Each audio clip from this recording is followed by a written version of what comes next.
everybody, how's it going? What are you doing? How are you? I hope you're safe.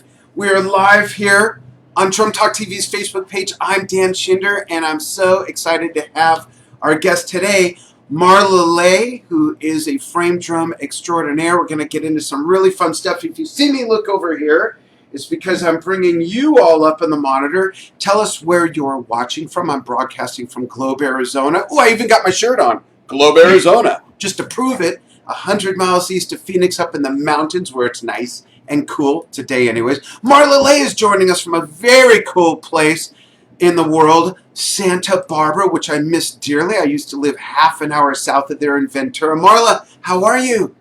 I'm wonderful. Thank you so much for having me on this show. Oh, absolutely. Thank you so much for taking time out of your Saturday. I know it's a really busy time for you with the new album release, new frame drum lessons, all kinds of things happening. We're going to get into all of that. And folks, please, oops, I better make sure the speaker's off or there's going to be a problem. One second. Well, I'll just do this.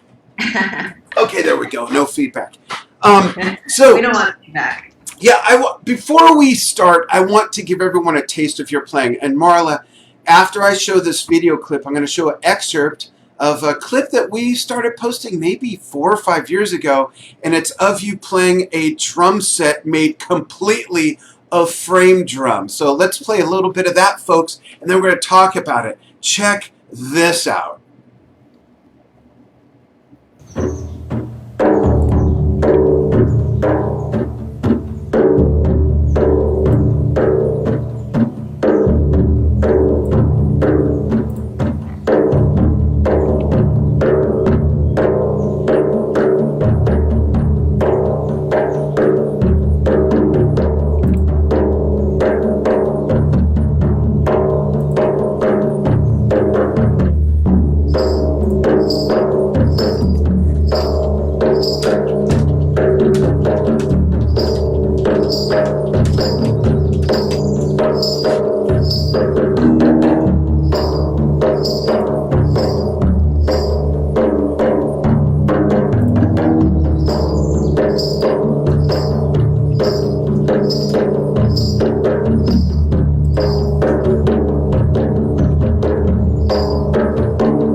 I just love that video, Marla. Talk about that setup, and then let's get into the history a little bit about the frame drum, its origination, and different techniques and things. But tell us about that setup. It's fascinating.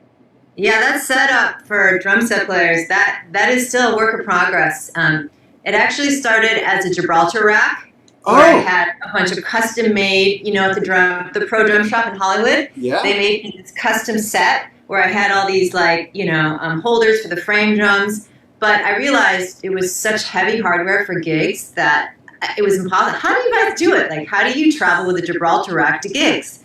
So, I can go one up on that real quick. When I was playing back in my day, I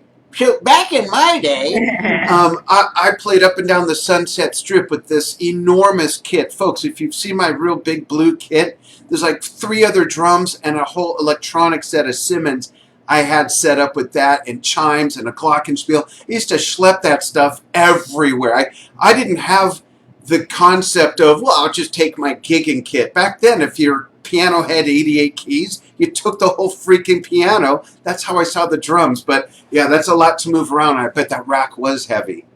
It was extremely heavy. It was like it was so heavy where I didn't want to do gigs. I was just like, well, that's it. I don't know how I'm going to do this. And then I was like, okay, I have to find a workaround, you know. So we started doing this thing. One of my teachers, John Bergamo, he's one of my first mentors. Those of you guys watching who know him, he's amazing. I credit him so much. He's no longer with us, but his teachings last on, and he was really into this freehand style of playing the frame drum. And he mounted the frame drums on snare stands. And because there's no such thing as a frame drum stand holder, what he would do, he would take those little rubber balls like that you play tennis with. He would cut little holes in it, so that's where the drums would sit. On top of like the basket claws? Yes. Oh, so that's cut out genius. a tennis ball so it like fits the groove of the frame drum. So like that was like the first version of frame drum stands. And then a friend of mine started making these frame drum stands. I don't think he makes them anymore though. So we're still working on, you know, a setup that works because like I know Gibraltar does the frame stand too, but like it's not stable. Like these are not stable. So for the frame drum, it's just not a good fit. It's not stable. So like you could play and then all of a sudden the drum, if it's too top heavy, it could fall over. So I'm giving you the inside scoop. It looks really good. It worked for that. It worked. But it was a one-time thing. You just left that crap in the woods, right? No, I've had gigs where I've gone on stage and like the whole drum set falls forward because it's not stable. Oh. Because if you mount it on a frame drum stand and the drum is heavy, if it's a 20-inch drum, it leans forward and sometimes it's not sturdy enough to hold the drum and the whole stand falls forward. Oh wow. So I think that like musicians need to be comedians, which I think you probably are really good. Like if you're on stage and like your drum. And that's just my looks.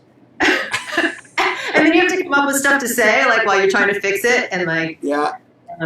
So yeah, we used frame drum stands, and I used mounts on that, and then we used certain other stands to come out of cymbal stands to hold it on the top. You know, I really like Terabozio. I had this fantasy of doing like, you know, a frame drum setup like that. Yes. Wow. Really?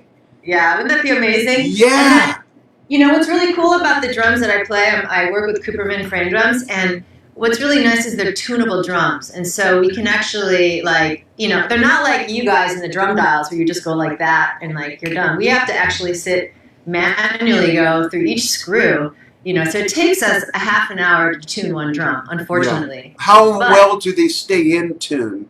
Like forgetting weather and temperature for a moment, just in general, if you were to keep that in your home for a couple months and play it a lot, will it stay in tune or does it go? Okay, good. Forgetting weather and temperature, if your drum is in tune, it will stay in tune. With this system, with the Cooperman system, I only work with this one for the tuning, and I like that. That's good. But that's only if you don't take it in the car or if the sun doesn't hit it or, you know. Yeah, hot venue, cold venue, yeah. But it's cool because you can tune them. So, like, you know, we in this piece that you just watched, we tuned them. We tuned it to, I think it was a pentatonic scale, you know, so you can tune them. And it's pretty awesome that you can do that. And it stays true as long as you're not outside. Yeah. Before we dive into the history of the frame drum, folks, I'll check comments in a moment. Feel free to ask questions, chime in. I'll get to that. But I want to mention something I told Marla about and even sent her a recording.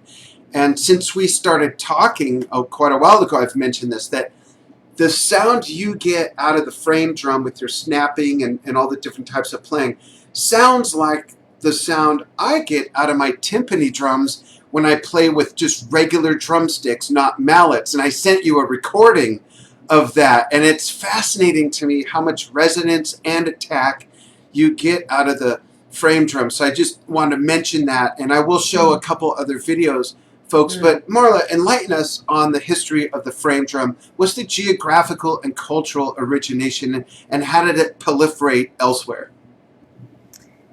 How long do you have? You know, give us the Reader's Digest version for now. Reader's Digest version. So, the frame drum is actually one of the world's most ancient drums, and history shows us that it was traditionally played by women, which is super cool. It is. Because, you know, we associate drumming a lot being a man's instrument, whatever, but it's nice to know that there's this history with women playing the drum. And mind you, I fell in love with the drum, with the sound. I didn't know anything about the history. I just fell in love with the sound.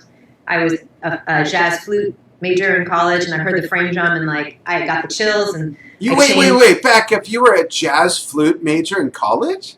Yeah, I it didn't know was. that. Wow. It was, yeah. And then I went to California Institute of the Arts, and that's where John Bergamo was teaching, this master, beautiful musician. And he had there was a concert where all the faculty played. My first month, I'm so excited to do jazz flute, and then I hear the drum, I hear this frame drum, and I just get the chills, and I'm like, and I was like, what's that? And he's like, it's a frame drum. He's like, you're a student here, you can take lessons with me, it's fine. So I started taking Wow. lessons with him, and then I started taking African drumming lessons, Indian tabla lessons, and then all Wow. of a sudden I changed to a master's in percussion. So the Well, I journey. never knew this. And I almost went to Uh-huh. Cal Arts. Did Almost. you really? Yeah, I went there. I checked it out when I was 18, just got out of high school. I was thinking, it was the summer out of high school because I had broken my wrist in half. So I was You in would a have worked with cast. John Bergamo. He would have been your teacher. Yeah, but believe it or not, I was thinking of going to Cal Arts not for music, but for animation. And then right after that, I got in a band that got a ton of work, and I ended up not going to college at all. But this would have been, you were probably still in junior high. I think I'm quite a bit older than you. Well, yeah, How it's a interesting. great place. Yeah, beautiful campus. I've known a lot of great musicians and other artists that have come out of it. So I'm sorry, back to the history of the frame drum. So the history is there's this rich women's tradition with the frame drum, and actually, two of my biggest mentors in this were John Bergamo and Glenn Velez. Those are my main teachers for over a decade. And what is the second name again? I'm sorry. Glenn Velez. So Glenn Velez is a living legend. He's an amazing frame drum master living in New York. Yep. And he had a student named Lane Redman who wrote this book called When the Drummers Were Women. And Lane Redman is no longer with us right now. So Lane and John are both not here. So it's really important that these traditions continue. But she was so on fire about researching the history of women frame drumming, and she wrote this incredible book. Anybody interested in learning about the history, I recommend this book. And you can see by the ancient pictures, the hieroglyphics. You see how they're holding the frame drum, and it's just action packed. Like here's an Indian. Oh, wow. And it has the stories, from all the different cultures. Chabeli. I mean, I'll just pick a random. And it's on Amazon, Marla? Yeah, and here's a picture of a woman with, look at this. Here's a picture of the woman with a frame drum. You guys see that carved in stone? And how old is that, roughly? Circa 2000 BC. Wow. So we're dealing with and this book is just, action-packed. Here's Chabeli, Greek goddess Chabeli. Wow, with a frame drum. With a frame drum, yeah. So this book Fascinating. It's an amazing book. You can get it on Amazon. And it's it's an ancient instrument. And we can tell by the pictures how they were holding it. So they were holding it in the upright style. So that's the most ancient style. But we also play the drums in other styles. So there's 3 styles of playing the frame drum. And, we could tell by the pictures that they were playing it for we believe that it's in religious ceremonies, sacred rites of passages, for celebrations, births, deaths, people would play the frame drum for that. So. Was dance synonymous with the frame drum, and is it still in some ways or some cultures? Of course. I mean, if you look at the pictures, they're dancing, right? You see this person here, you see them holding the frame drum, and they're moving, in the upright style, which is the ancient style. Right. A lot of the images, you can play in that style and move around. So I'm very sure. In the quote from actually the Exodus, the Torah, which talks about Miriam the prophetess, which what my album is dedicated to, there's a quote where it says, and Miriam came and sung in timbrel. Timbrel is another word for frame drum. And the women followed in song and dance. Something to that. That's not the exact words, but it's quoted that they were singing and dancing and drumming. That's awesome. What they were doing. I really appreciate that. I want to give, we'll do another show together where we get even deeper into the history and evolution of the frame drum and the different styles. That would be awesome. We might be frozen, folks. Let's see. I think it'll unfreeze. There we go. Sorry. I'm going to play a clip, an excerpt of the video that you made in Israel from your album. Folks, this song is called Tof Miriam, The Rhythms of Toph Miriam. Yes, and Marla's going to talk about it after I show some of this clip. But this is just a beautiful video filmed on location in Israel. And when we come back, I'm also going to give some shout-outs. I'm going to look at comments right now while this is playing. Check out this beautiful video with this beautiful performance.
Just fascinating and enchanting music. I want to give a couple quick shout outs and let's talk about that piece and let's talk about the album.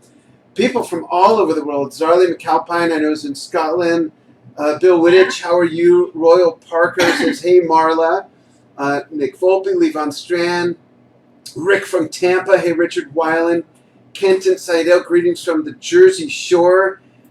Sabine Hohn in Germany. And Larry Kamel says, hi from Jerusalem. Just watched the full moon rising as I drove up the hill. Beautiful. Perfect soundtrack for that.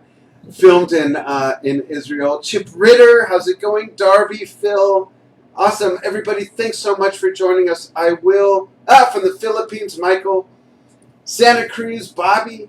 I will be taking questions for Marla. Not for me, because I don't know anything. So let us know if you have questions. But Marla, talk about the album. Talk about the filming of the video, too. How long do you have? We got a while.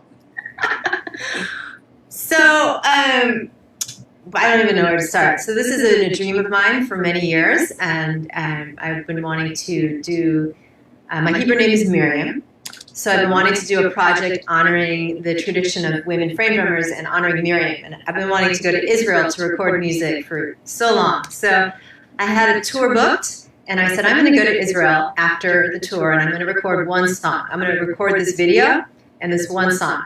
And I knew like maybe 5 people in Israel, honestly. And through like the gigs that I had in the summer, I was recommended to who to work with in Israel. So it's kind of like you have a vision and you just have to go for it and trust. And so I was recommended to a wonderful cinematographer, Noam, and a wonderful engineer and studio to work with in Ankh Studios with Shahar Kaufman. And so I arrived in Israel and I had talked to those guys. You know, I hadn't written the music. I had 2 weeks to write the music, and I met Yair Dalal. I don't know if you know who he is. He's an iconic, amazing Israeli oud master. Oh yeah. And I met him years ago, and I was like, one day I'm going to come to Israel. And he's like, you come, we play music, you know. And so I was like, listen, I'm here. I'd love you to play on the song I'm doing. And he said yes, and then I was referred to Mira, who's the ney player, and she said yes. So it was kind of like magic how it all just came together when you don't have a lot of time and you're like, okay, I have this vision. And so we went for the video. We went to the Negev desert to record. So we wanted to pay an homage to Miriam, you know, in the desert, and when the Israelites were slaves in the deserts, and then they had the freedom. So it's kind of like a story of that, and so it's like you only show the first part. There's a whole other part to that song you didn't show, the fire scene and the full moon. We'll show that. We'll show that. Okay. Yeah. So it was really amazing, you know, to play in an ancient land that had frame drums thousands of years ago. It was really, when I stepped on the Negev land, you know, I had the chills, like tears. I was like, you know, what is going on? And it was such an I'd never done a music video before, you know, but it was a lot of fun. It was really like, it felt grounding. It felt like, you know, it was really very, very special. It was extremely special.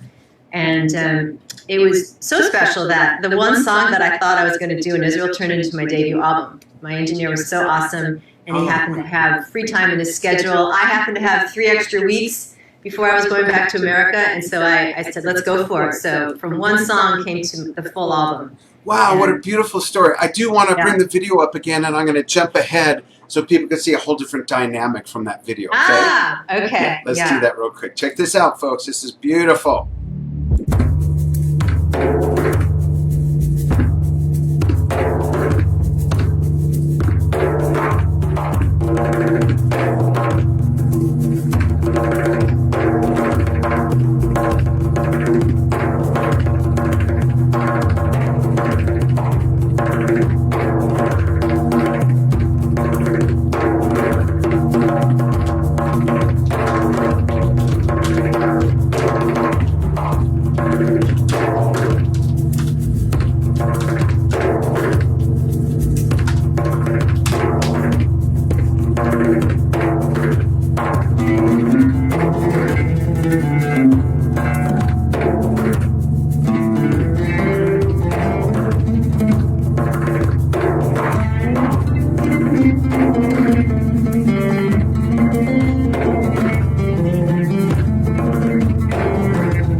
Just amazing stuff. I gotta ask, as a video guy, how many days or hours, however you want to break it down, would you say you invested in filming? How many days? Was that all done in one day or a week? It was a 2-day shoot. So we went into the Negev, and we actually had the film Noam, I can never say his name right, Chagnovsky. Amazing work. And he totally got the vision, you know? Yeah. And you're like, I want to do this, and like, when they actually understand you, it's a blessing. That's great. And then we had an assistant, and then we had makeup artists. So we were all together. It was one full day, and it happened to be a full moon. So I didn't plan it, you know? Like, our first day of our shoot was a full moon, and it was hot. So like, we couldn't shoot during the during the sun, the massive sun, and then it was windy, so you can't really tell in the video, but it was super windy, you know, like it was like, but it was beautiful. We had a nice late afternoon shoot, and then we had a sunset shoot. So there's a couple images where like the sun is setting. There's an image with the red, the image where and that's when the sun is setting, wow, and the moon is rising, and that's what happened with the sky. It was insane. The whole thing is so serendipitous. Yeah. It's amazing. And then we had a nighttime with the full moon, with the fire, and then we had another day after that. And then we had another day actually after that, not at the Negev. We had a part of it that was at a beach with the dancers. Wow. And I gotta ask, the little kid in me has to ask, did you go to the top of one of those sand dunes and just lie on your side and roll down? No. I was producing a video, and I had very nice clothes on that. But what I did do is they made me like climb up these really, I don't like heights, and they made me climb up these really high, desert peaks and like sit there with my drum and pretend that I didn't look nervous to just drum. But actually, once I got there and I closed my eyes and I drummed, it was okay. But it was like I'd be freaking out too. I don't like heights. They're like, don't lean back because like there's no back to lean. But yeah, but the setting is amazing. The music is as enchanting as the setting that you chose, and the cinematography. I mean, he definitely, encapsulated the whole feel, and it's just a really beautiful thing. I want to play another thing, and folks, you're welcome. Folks, hang in there because we're going to talk about a giveaway as well. Midnight Pacific time, U.S. on the 7th, Sunday is the last day for this giveaway for June 7th. We're going to talk about that in a second. First, I'm going to play a solo piece from the same album, and it's called Miriam's Well. Check no this out. No one's really seen this yet, by the way. A lot of people haven't watched this yet. Yeah, so here's the debut, and you can see how it's mic'd and recorded as well, because this is Marla in the studio. Here you go.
Tease them with that. And Marla, for some reason, the way it magnified, the way it was set in the player, your head's a little cut off, but everybody, that is Marla. It's not a stand-in. That's Marla Leigh doing her own stunts, okay? I want to talk about the fascinating, to me it's fascinating, I hope it is to some of you out there as well, technique of how you play and the snapping.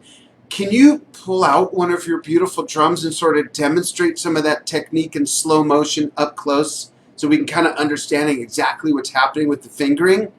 Yeah. Well, what's really cool, what I love about frame drumming, so I come from a classical music background, right? I'm a trained piano player and flute player, and I really love that the frame drumming is all about improvisation, and that's something that I wasn't allowed to do when I was learning classical music. Like, right. I love classical music, but I always wanted to do jazz and improv, and so what's really cool about the frame drum is we have all these different kinds of techniques that we learn, and we can put them together and create our own kind of meal, our own dish, however you want. There's no wrong way to play. Right. So with the snapping, it's just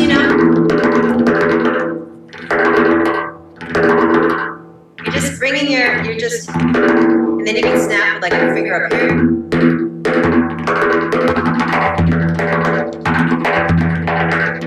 It's just so. And the trick is to be light, and that's what I learned from all my teachers, to be light. And like a lot of people, when they're trying to snap, you can see their veins popping out of their hands because they're really like tense, but really the lighter.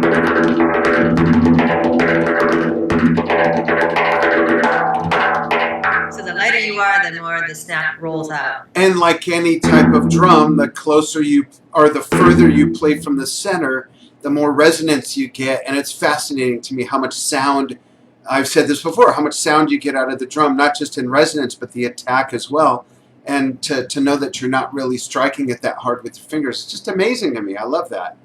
Also the drum, if it's in tune with itself, it sounds clearer with these strokes. Oh, that makes sense, yeah. So. And yeah. Are there different disciplines of the instrument that originate from either different time periods or geography or cultures or all of the above? What do you mean by disciplines? As far as different techniques, perhaps?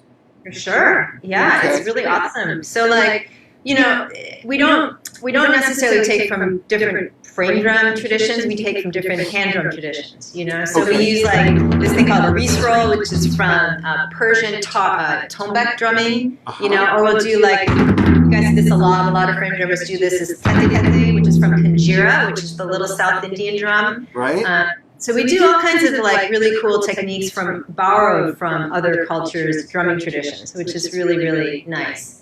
You know. Great. Yeah. But with the frame drum, like there's not, you know, it's just the basic strokes that we have that are Middle Eastern strokes. And it's really fun. You can like, you know, put a djembe rhythm. I would like put a djembe rhythm on here. We don't play a lot, you know, with the open hand, closed hand. You can in the freehand style, which is the one where you can put it on mounts.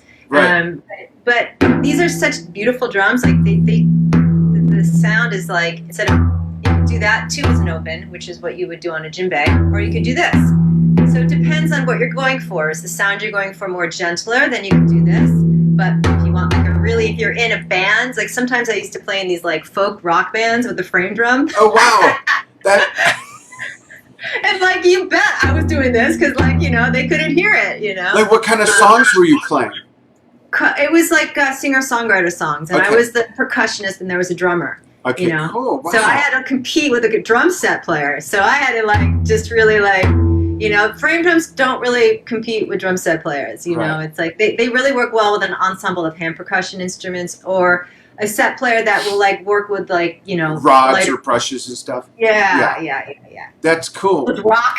Yeah. I'm going to show the graphic of the giveaway. Check this, folks, out. While I'm showing it, Marla, why don't you talk about this giveaway? Let's see. It should pop. There we go. Yeah, Well, talk about this, please. This is really special. It's never happened before. I run an online academy called Frame Drum Academy, and we open enrollment once a year, and we're about ready to open enrollment on Tuesday. And we offer beginner and beginner and intermediate online programs, and it's 16 weeks. It's really like I call it a college course with a soulful twist. And so, you know, we've never offered this before. We were offering a raffle for someone to win either the beginner or the intermediate level course, as well, which is really amazing, a Cooperman frame drum. So, and this is like, you're getting almost $1,000 here of goodies. And, and the only catch is that you have to put your name in by 12 o'clock on Sunday night. That's 12 o'clock Pacific on June 7th. We're broadcasting this. If you see this on the archive, we're broadcasting it on the 6th. And Tuesday that Marla refers to is the 9th. Yes. Yeah, so folks, if you love what you're seeing and hearing and want to get into frame drumming, or you're already a frame drummer and want to score some really cool goodies, I'm going to consider myself not eligible, but I do want to get a couple frame drums, one for myself, one for my wife, because I think it's not only a beautiful instrument and fascinating the way it sounds, but like all hand drumming, it's therapeutic. I got some of my little goodies back here, some different sized djembes, a micro conga drum, and downstairs in my studio I got some other things. So I got 2 steel tongue drums. So I know from experience that there's something about putting hand to a drum that is very therapeutic. I believe that there's no such thing as not having rhythm. I just think that some people haven't discovered it yet, but I think rhythm is innate in all living things that walk and have a heartbeat and everything like that. So I love seeing people discover that. I've done facilitated drum circles before, and even a drum triangle, and different things like that. So we're on board, but I'm not going to enter the contest because I wouldn't feel right if we won, you know. So I'll reach out to Cooperman and see what they can do. See what they got. And I want to just also thank Hit Like a Girl and Drum Summit. There are 2 other people that are sponsoring this. David Levine, thank you so much. You know David. Oh, that's great. I know David very well. We've been promoting the whole Hit Like a Girl thing every week since the beginning of the campaign and Drum Summit. Look at that. Yeah, I've known Dave for years. Also, if you're broadcasting this later, if you're watching this past June 9th, you know, I have a free mini training on my Frame Drum Academy webpage. So you guys can enjoy that to get your fingers dancing. Yeah. If you missed the cutoff for this, or you can, yeah. I'm looking to see. Hi from Canada, East Coast, Danny Thibodeau, I believe. Nogales Gilbert, I happen to know, is in Singapore. Wow. Fred York here in the U.S. Unless you're back in England, brother. Very cool. Hey, folks, please feel free to chime in. Say what you like.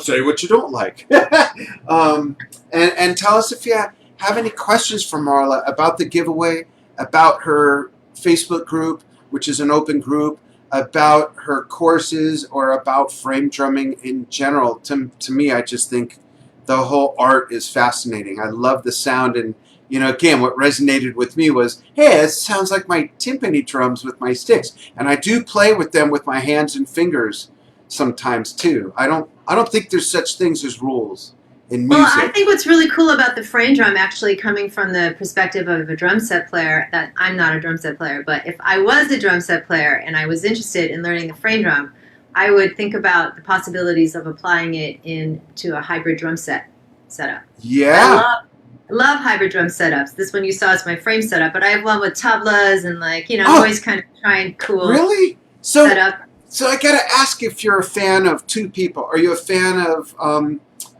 let's start with Pete Lockett? Yeah, of course. Okay. I studied with him back in the day. He's great. Amazing. Love Pete. He's been on the show a few times, and amazing work. From Amy Winehouse to Robert Plant to Peter Gabriel. I went with him for a 1-hour lesson when I was in London, about 8 years ago, and I ended up staying for 6 hours because I was like, all right, I need to learn. What are you doing here? Yeah, what can you get done in an hour with that, right? How about Aldo Mazza? Yes. Oh, great. Mm-hmm. Two amazing percussionists, absolutely. Yeah. That are It's more... a wonderful family. It's a wonderful family, this percussion family, and it's I don't know, it's like a breed. I like who are some other people, Marla, that you could turn us on to that we would want to dip into, whether we are solely drum set players or solely hand percussion players, world instrument players, or crossover into both? I want to give a shout out to Rocky Danziger. I think that's really how we met, was through Rocky years ago. Yes. Rocky is an amazing darbuka player. She was on the show recently, a couple weeks ago. Who else can you turn us on to that we should be paying attention to broaden our musical horizons? That's so sweet. Thank you for what you do and bringing this awareness to the world. Well, I want to credit one of my teachers who, is amazing influence. A few of them, actually. Well, there's Pandit Swapan Chaudhry, who's a virtuoso tabla master who is amazing. And if anyone is interested in, listening, or, he actually teaches at the Ali Akbar School, where I studied with him, and he's amazing, like master. When you listen to masters, like just true masters, we have a living master right now, and he's amazing. So I would recommend him. There's a wonderful group that inspired me a lot during my college days, and they often still play, and they have great albums. It's called the Hands Ensemble. Have you ever heard of them? I have not. No, the Hands Ensemble. Yeah, they were started with John Bergamo, and then they continued on, and every single one of them in the group is amazing. What's the instrumentation, Marla? They are all hand percussion. What type? Is it all the same drums, or? It's all it's amazing. Like every kind of hand drum you'd ever want to imagine. And what's really unique is the compositions. They're beautiful, and the way that the drums talk to each other. Oh, wow. I got to look that up for sure. Maybe have them on. Yeah. Yeah, that would be wonderful. So we're talking, when you say all different types of hand percussion, from the Latin world, North Africa, India, a little bit of everything? Yeah. Fascinating. Yeah. And, there's so many people. I said Glenn Velez, and I want to say his name again, because he's really... Glenn's amazing. In the frame drum community. His music is beautiful.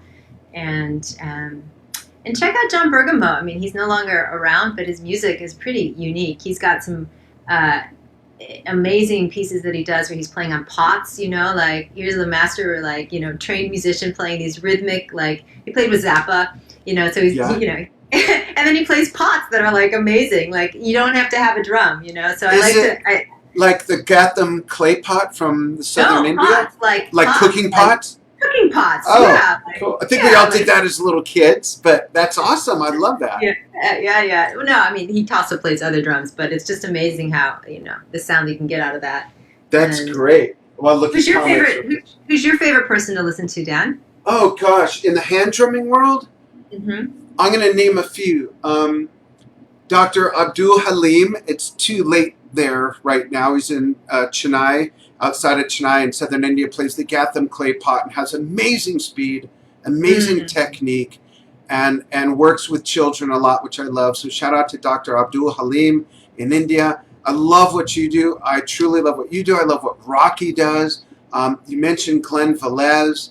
Also in the hand drumming world, if we throw it way back to the late 60s and early 70s.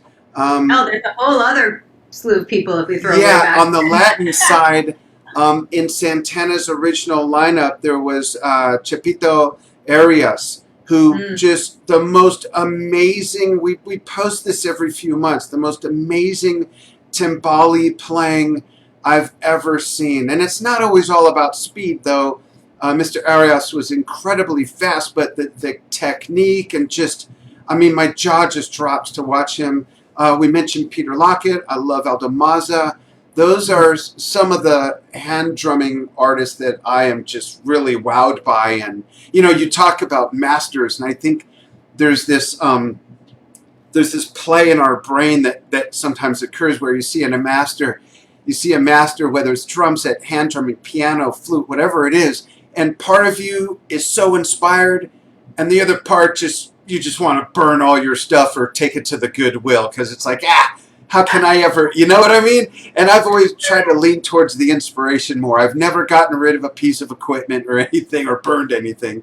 So, but it's an interesting thing. No matter how good you get, there is always more to learn, no matter how much you know or think you know. Speaking about more to learn, I forgot to mention someone else who really inspired me. Yes, please.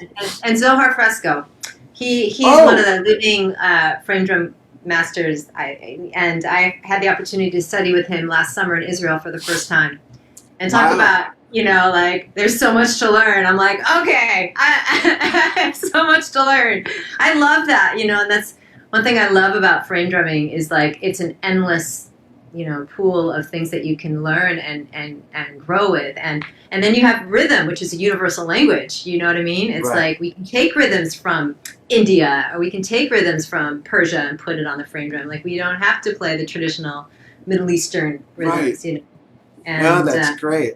To me, another hand drum that's a fascinating instrument, and I've heard probably the most difficult other than tabla, is the mridangam from India. Mridangam, yeah. That's just an amazing instrument. I want to check comments real quick. Well, for those who want to listen to a Mridangam master, we have Trichi Sankran. He's a wonderful player. I had done some lessons with in my life. He's great, based out of Toronto. I want to thank someone that's watching. I don't know this person personally. Maybe you do. But Kenton Seidel, thank you for tagging a bunch of people to make them aware of this. And thank you, everybody, for joining us, whether live or on the archive. We appreciate that. Jeffrey DeBrothy is watching. Alan Davey. I saw someone chime in from Spain. Where did that go?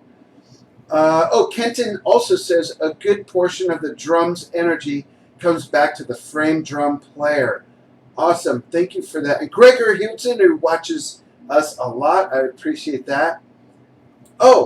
Sabine in, I hope I'm pronouncing this correctly. Where'd it go? Codis from Spain. Awesome. Thank you all so much. Really appreciate it. That's cool what Kenton said. He was, Kenton's a student of mine and a great drummer. Oh, great. And really cool. What I think what he was trying to say is that when we play the frame drum, actually, I don't know if this is what you were trying to say, but usually when we're playing drums, it's like this or it's like this. But what's cool about the frame drum and the different styles is you get this sound vibration. Yeah. Like when you're playing like this, it's like, or here you get it right here. So right. It's one of the only instruments that has that kind of like. What kind of other A drums? Do you vertical, yeah, other than the Yeah. taiko drums, the big giant ones. But another thing about that I want to point out is, folks, I interviewed Marla in person at the NAMM show at the Drum Talk TV booth, and she did a demonstration. And Marla, you got a Leslie or an organ Leslie Doppler effect when you twirled the drum after striking it, and it gave that same sort of effect. It was fascinating. Really cool stuff. Does that tear up your thumb when you do that? Like, Well, it depends what kind of drums you use, right? So if you're Right. going to do I call it the Moroccan flute. You're going There to you use go. a layered drum, right? You're Yeah. not going to use, and you're going to use a drum that has a thumb hole that's like and a nice. deeper shell. Yeah, but you also want to make sure the thumb hole is like doesn't have wood chips coming out of it. Right. You know, like sometimes it's like it needs to be sanded down more. Yeah. So you want to make sure so you don't get slivers, and then also just the lighter weight. You know.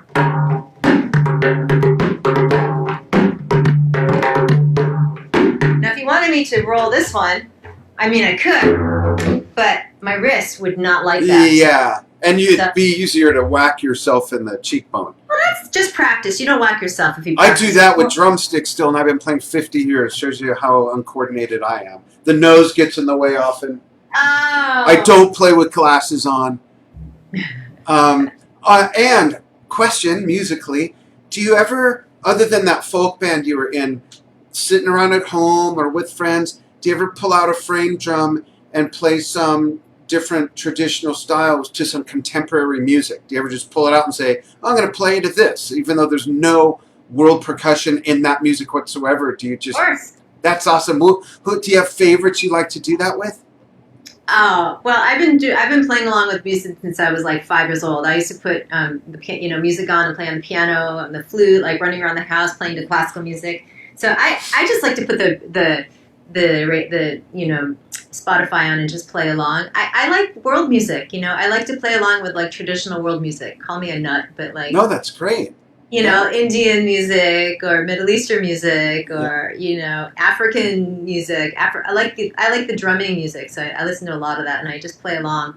That's awesome. Not with much pop music. I don't do the frame drums with much pop music, but more the world music, just exploring the timbres. And I like Sting. Sometimes I'll put my frame drum up with Sting, Nice. or like that kind of. That's great. That's cool. Bjork. I've tried with Bjork. I've played along with her. I like to. Oh, really? Nice. Yeah, like artists that I would love to play with one day. So I'm like, okay, well, let's just play along. Their frame drum would sound really good with their music. That's great. That's really cool. Folks, also in the description of this post, whether it's on the live or the archive, is the link to get Marla's new CD. It's beautiful music. It's beautifully recorded and produced. A lot of work went into it. So help spread the word with this style of music by getting it, playing it for your friends, buy it as a gift. Father's Day is coming up. Typically, someone you know has a birthday every month. It's just great stuff. And Marla, I really appreciate you coming on. I'm going to do one last check over here at comments. Kenton says, all these are great drummers, worth a good study. Thanks so much for that, Kenton. And thanks everybody else for joining us. Any closing words before I ask you a final question?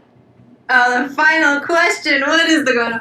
I just want to thank you. It's really fun to share here. And I've been watching your channel for a really long time, and I love what you post. And thank you for supporting not just drum set players. Thank you for supporting, the world percussion family as well.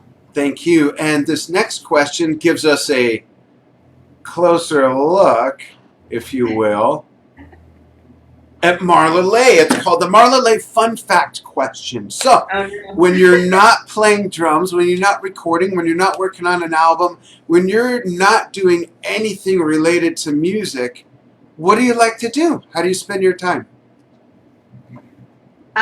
Yoga.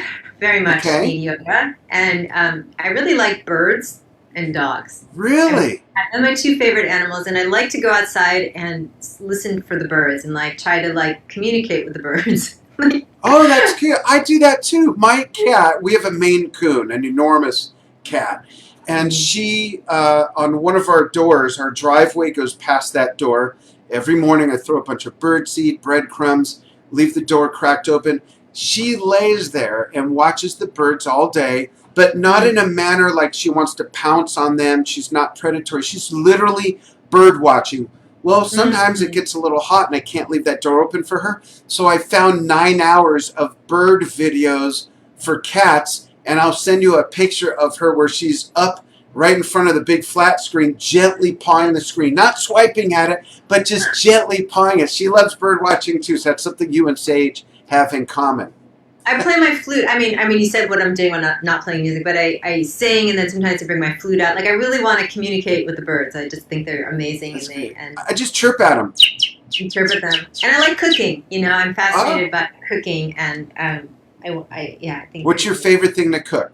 Well, I'm really into these adaptogen elixirs. So that's like, it's not cooking. It's more like drinks that give me energy that are healthy for me. Great. So I use like cacao, not chocolate. It's cacao. It's it's from the bean. Interesting. And you mix it with like maca and like, ashwagandha, these herbs and superfoods, and you put like hemp seeds, and then you put hot water, you put it in a blender, and it's this like hot chocolate that you've like had since you were a little kid, but it's so healthy for you. So that's one of my favorite. I like to explore the different kinds of elixirs. You can put all kinds of things in there, and you actually feel energized from it. And like, not the coffee, not like, when you have coffee, you like have energy and then you crash. Yeah. When you have an adaptogen, it makes you feel like, So I like to make that and just drum, actually. That's what I like to do when I'm not drumming, is like to just pick up my drum and play and not think about anything. I can relate to that because I think a lot of people that follow the show know this. When I do my Dan's Almost Daily vlog from my studio and I broadcast, that's the most I play the drums, is when I'm actually doing the show and I have a format. I talk about a topic or an artist or something, and I play that type of music. But maybe once or twice a week, anytime between 10 at night and 1 in the morning. Yeah, it's the best time. Yeah, I'll say to my wife, Venja, I'll say, I feel like playing drums, and I'll go down and just blast some music and just play for fun, just for the fun of it, I mean, I really don't care how well or not I play when I do the show, and if you all watch the show, you know that. But when I know that cameras aren't on and stuff, there's something different about it, and I'm even more relaxed. And sometimes I play so relaxed, I'm dropping sticks because I'm just so relaxed. So yeah, it's a whole different thing, isn't it? I think it's really important for musicians and drum lovers, to have that practice where you just play. Just play. Yeah, don't work on technique. Yeah. Don't worry about how you're holding the sticks. Just freaking play. Let it out. Go from here and here out through here, right? And then also to make sure you spend some time on technique, but also, so it's like both. They're two different things, absolutely. And I actually like also drumming before I go to sleep. I don't know what it is. I think that's why I like playing late at night. And even though my studio has no windows or anything, there's something there. I've always been like this. There's something about when it rains, I love to play. Even though when I'm playing, I can't see the rain, hear the rain. Sometimes I can smell the rain. But something about the rain makes me want to play. Well, instead of me making it rain from playing, the rain makes me want to play. It's kind of sort of backwards. You're happy you moved from Southern California, because we don't have much rain here anymore. You wouldn't be playing. Right. We get the monsoons up here, and where I live in the mountains of Arizona, we get a little bit of snow, very little. Otherwise, my wife wouldn't put up with it. She grew up in the Bronx, and she's not shoveling snow. It snows enough for it to look pretty. That's bad. Yeah, no chains or any of that nonsense. So, hey, folks, thanks so much. Oh, thank you. And Christine Skoglund says, beautiful conversation. Thank you, with a big red heart. Thank you very much. John Cargill, nice to see you. Let me see if I can pronounce his name. Valeriev Kochetkov. I think I got that right. I'm guessing that's in Eastern Europe somewhere. Let us know where. Dan, I have a question for you. Yes. Anything. Do you have a favorite hand stretch that you can share? Because I know a lot of people watching this are my students, and I'm really into hand stretching, and I'm wondering if you've thought about it much. And like, do you have a favorite hand stretch that you like to do? I am so bad with that, and I don't mind you asking. Really? Yeah, I used to be very limber, like my whole body. I used to stretch a lot. I sometimes, before I play, I'll just do a static stretch like this. Okay. Mm-hmm. I'll stretch my arms and just do, like when you wake up, just do a stretch. I'm not real great about hand stretching. I do like to limber up a little bit like this, but this is probably about as far as I go. I have this weird thing where if my wrist bends this way, it's icky to me. I don't like that. I don't like my wrist Ah. to bend down. Yeah, I don't know if it's because I broke one of them when I was 18 or what, but yeah, I'm not real disciplined when it comes to that. Wow. Well, I don't know. I don't know if it's different from being a drum set player to a hand finger drummer. Like we I have do to. know that drum set players should stretch. I'm just not good at doing that. Well, let me give you guys a. Can I give you a? Can I Yeah. give you a stretch? So Yeah. I learned this actually from and when I was in college from one of my play friends who play set, and he says if you have 1 second before you're going to play and you need to do something, this is what you do. So do you know this one where you take your Oh, hand yes. and you go as fast as you can? Yes. This is a really, really good one. And this actually, it feels good to do. And then there's also this one too, the wrist. Do you know about this one, the wrist? Yes, that's how I dance. This is how you dance? But this is also really good too. Then this is Yeah. really good too. Isolating the hands, Yeah. going like this. It's I drummers. can't It's do really that. important to stretch. I've had carpal tunnel. I've been not able to drum. For Oh. 6 months when I was studying in college, I couldn't drum because I had carpal tunnel. Wow, not a good time. Yeah. So now I'm a big advocate of body care, especially for us who sit at the computer a lot or That's drum. great. Let me find the date. On the 10th at noon Pacific, Dr. Nadia Azar is going to be with me for our monthly show about drumming health, drumming fitness. And Dr. Nadia Wonderful. Azar is a professor of kinesiology. And one of the things we talk about to avoid drumming related injuries is stretching and things. And she talks about when to do dynamic stretching versus static stretching. So tune in for that. That's It's wonderful. very relevant. Yeah, cool. Thanks everybody so much. Playing relaxed is all I ever do anymore. That's great, Charlie Haas. Thanks everybody. Marla, thank you. Stay on the line with me, Thank you, and we everybody. will do this again sometime. I would love to get even deeper into the history and different techniques of the frame drums, and maybe you can Anytime. give like an abridged lesson, and we'll drive people to join your group and just fall in love with the whole world of playing frame drums. Great. Thanks everybody so much. I appreciate you following Drum Talk TV. Thanks everyone.